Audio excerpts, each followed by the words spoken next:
Why is analog circuit design essential for radio frequency systems?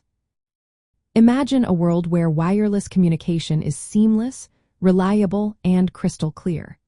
Behind the scenes of this technological marvel lies a critical component that often goes unnoticed: the analog circuitry that forms the backbone of radio frequency systems.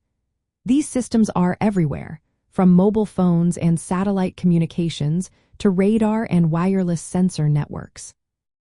Understanding why analog circuit design plays such a vital role requires delving into the fundamental principles that govern radio frequency signals and their processing.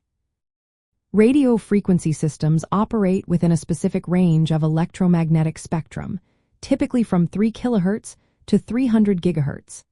At these high frequencies, signals are susceptible to various distortions and losses that can compromise performance.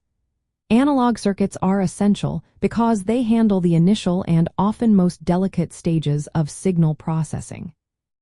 For example, low-noise amplifiers are used to boost weak incoming signals without adding significant noise, preserving the integrity of the original information.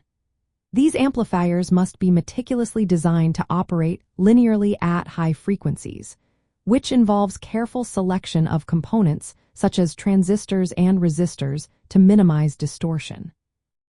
Filtering is another crucial aspect where analog design is indispensable.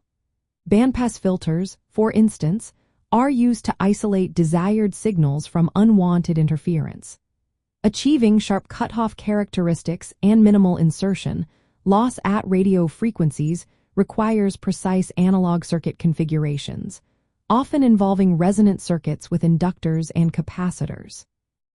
These filters must be stable across temperature variations and manufacturing tolerances, demanding expert analog design techniques.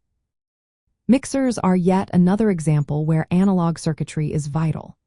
They convert signals from one frequency to another, enabling functions like modulation and demodulation. The performance of mixers depends heavily on their linearity and isolation, which are achieved through carefully designed analog circuits. Similarly, oscillators generate stable carrier signals essential for transmitting and receiving data, and their frequency stability hinges on high-quality analog circuit design. Furthermore, analog circuits are fundamental in the calibration and linearization processes necessary for accurate RF measurements. They enable the implementation of feedback mechanisms that maintain system stability and performance over a range of operating conditions. Without precise analog design, RF systems would struggle with issues like signal degradation, interference, and reduced sensitivity. In essence, the complexity and high-frequency nature of radio frequency signals demand specialized analog circuit design. It ensures that signals are amplified, filtered, converted, and stabilized with the highest fidelity. This meticulous engineering forms the foundation upon which reliable wireless communication is built, making analog circuit design an indispensable element of RF systems.